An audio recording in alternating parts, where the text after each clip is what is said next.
برانی بەڕێز ئەمڕۆ 3 ڕەمەزان ساڵی 1429 کۆچی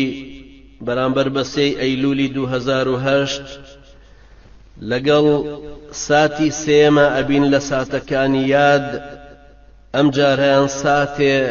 بۆ ڕامانە ساتێک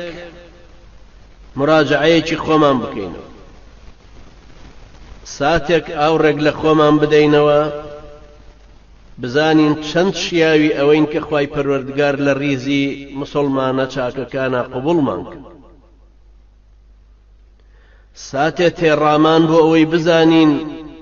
ئاخۆ خوای پەروەردگار لە کوێی مسلمانە خراپەکانیشا قبوڵمانە کرد ساتێ تێڕامان بۆی بزانین ئەسڵەن شیاوی ئەوەین لە ریزی مسلمانەکانە قبوڵمان کە ساتێ تێڕامان بۆی بزانین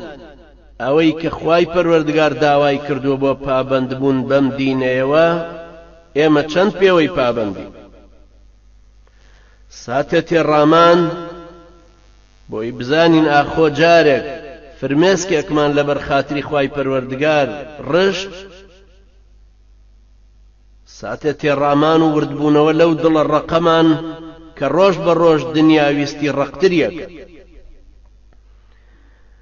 کابرایەک هاتە خزمەتی عائیشەی دایکی مسلمانان ڕەزای خوای لێبێ و وتی دایە گیان حاڵم زۆر شڕە بەدەست دەردێکەوە ئەناڵێنم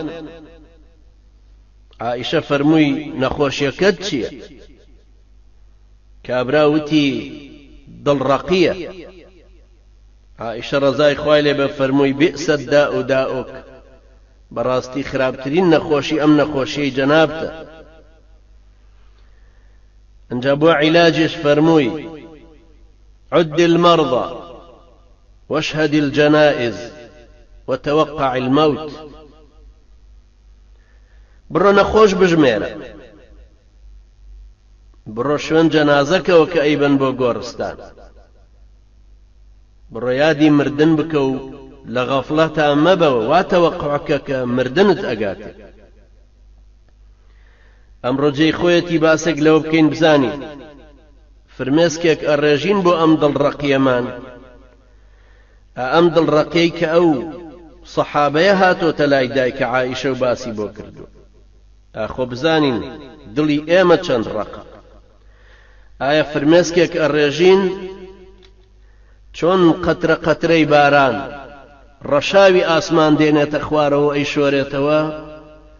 گومانی تیانیە کە دڵۆپە فرمێسکی یادی خواییش ئاوا گوناحەکان ئەسڕێتەوە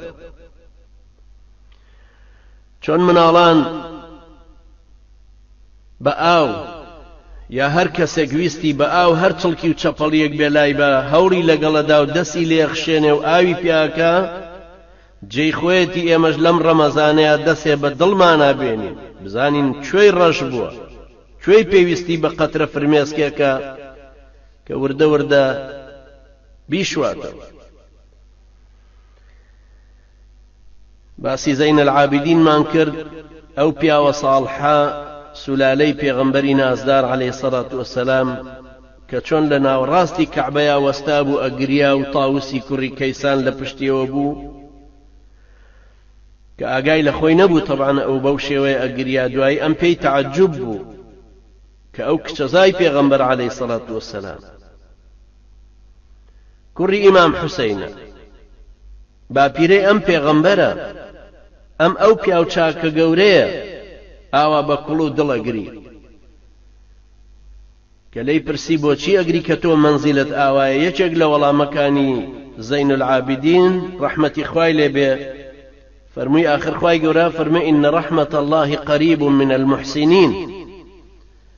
ڕەحمەتی خوا لە پیاو چاکانەوە نزیکە ئەترسم لە منەوە نزیک نەبێت